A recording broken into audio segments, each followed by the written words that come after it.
You ask Tiger to calculate. This deals with linear inequalities with one unknown. The final result is x smaller than 1.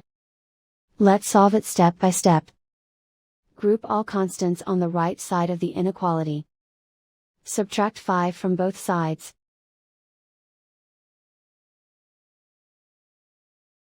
Group like terms.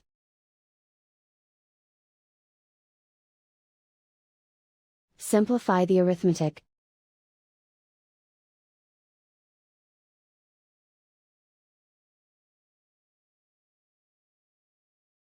Convert the x into a positive number. Multiply both sides by -1. Whenever you multiply or divide by a negative, reverse the inequality sign.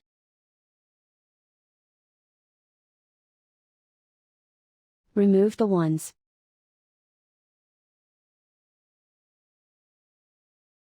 Simplify the arithmetic.